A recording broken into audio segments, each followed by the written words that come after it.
ಕೆಲವು ಹೆಸರುಗಳು ಘೋಷಣೆ ಆಗಿದೆ ಕ್ಷೇತ್ರಗಳಿಗೆ, ಅದರಲ್ಲಿ ಬದಲಾವಣೆ ಆಗೋದ್ರ ಬಗ್ಗೆ ಚರ್ಚೆಗಳಾಗ್ತಿದೆ. ಆ ಥರದ್ದು ಏನಾದರೂ? ಖಂಡಿತ ಇಲ್ಲ.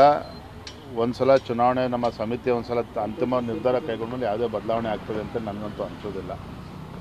ಒಟ್ಟಾರೆಯಾಗಿ ನನ್ನ ಎಲ್ಲ ಕ್ಷೇತ್ರ ಉಳಿದಂಥ ಎಲ್ಲ ಕ್ಷೇತ್ರಗಳ ಬಗ್ಗೆನೂ ಕೂಡ ಚರ್ಚೆ ಆಗಿದೆ. ಪ್ರಧಾನಮಂತ್ರಿಗಳ ನೇತೃತ್ವದ ಸಭೆಯಲ್ಲಿ ಎಲ್ಲವೂ ಕೂಡ ತೀರ್ಮಾನ ಆಗಿದೆ. ಸರ್, ರಾಯಚೂರು ಮತ್ತು ಉತ್ತರ ಕನ್ನಡ ಎರಡು ಕಡೆ ಕೂಡ ಹೆಚ್ಚಿನ ಆಕಾಂಕ್ಷಿಗಳಿದ್ದಾರೆ ಅನ್ನೋದ್ರ ಬಗ್ಗೆ ಕೇವಲ ರಾಯಚೂರು ಉತ್ತರ ಕನ್ನಡ ಅಷ್ಟೇ ಅಲ್ಲ, ಎಲ್ಲ 28 ಕ್ಷೇತ್ರಗಳಲ್ಲೂ ಕೂಡ ಆಕಾಂಕ್ಷಿಗಳಿದ್ದಾರೆ. ಎಲ್ಲವೂ ಚರ್ಚೆಯಾಗಿ 20 ಕ್ಷೇತ್ರಗಳು ಎಲ್ಲವೂ ಕೂಡ ಘೋಷಣೆ ಆಗಿದೆ. ಉಳಿದಂಥ ಕ್ಷೇತ್ರಗಳಲ್ಲಿ ಯಾರ್ಯಾರು ಆಗಬೇಕು ಅಂತಕ್ಕಂಥದ್ದನ್ನು ಸದ್ಯದಲ್ಲೇ ಘೋಷಣೆ ಆಗ್ತದೆ. ಸರ್, ಇಲ್ಲಿ ಕೆಲವು ಹೆಸರುಗಳು ಘೋಷಣೆ ಆಗಿದೆ ಕ್ಷೇತ್ರಗಳಿಗೆ, ಅದರಲ್ಲಿ ಬದಲಾವಣೆ ಆಗೋದ್ರ ಬಗ್ಗೆ ಚರ್ಚೆಗಳಾಗ್ತಿದೆ. ಆ ಥರದ್ದು ಏನಾದರೂ? ಖಂಡಿತ ಇಲ್ಲ. ಒಂದ್ಸಲ ಚುನಾವಣೆ ನಮ್ಮ ಸಮಿತಿ ಒಂದ್ಸಲ ಅಂತಿಮ ನಿರ್ಧಾರ ಕೈಗೊಂಡ್ಮೇಲೆ ಯಾವುದೇ ಬದಲಾವಣೆ ಆಗ್ತದೆ ಅಂತ ನನಗಂತೂ ಅನಿಸೋದಿಲ್ಲ.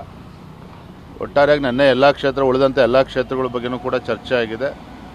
ಪ್ರಧಾನಮಂತ್ರಿಗಳ ನೇತೃತ್ವದ ಸಭೆಯಲ್ಲಿ ಎಲ್ಲವೂ ಕೂಡ ತೀರ್ಮಾನ ಆಗಿದೆ. ಸರ್, ರಾಯಚೂರು ಮತ್ತು ಉತ್ತರ ಕನ್ನಡ ಎರಡು ಕಡೆ ಕೂಡ ಹೆಚ್ಚಿನ ಆಕಾಂಕ್ಷಿಗಳಿದ್ದಾರೆ ಅನ್ನೋದ್ರ ಬಗ್ಗೆ ಕೇವಲ ರಾಯಚೂರು ಉತ್ತರ ಕನ್ನಡ ಅಷ್ಟೇ ಅಲ್ಲ, ಎಲ್ಲ 28 ಕ್ಷೇತ್ರಗಳಲ್ಲೂ ಕೂಡ ಆಕಾಂಕ್ಷಿಗಳಿದ್ದಾರೆ. ಎಲ್ಲವೂ ಚರ್ಚೆಯಾಗಿ 20 ಕ್ಷೇತ್ರಗಳು ಎಲ್ಲವೂ ಕೂಡ ಘೋಷಣೆ ಆಗಿದೆ. ಉಳಿದಂಥ ಕ್ಷೇತ್ರಗಳಲ್ಲಿ ಯಾರ್ಯಾರು ಆಗಬೇಕು ಅಂತಕ್ಕಂಥದ್ದನ್ನು ಸದ್ಯದಲ್ಲೇ ಘೋಷಣೆ ಆಗ್ತದೆ. ಸರಿ.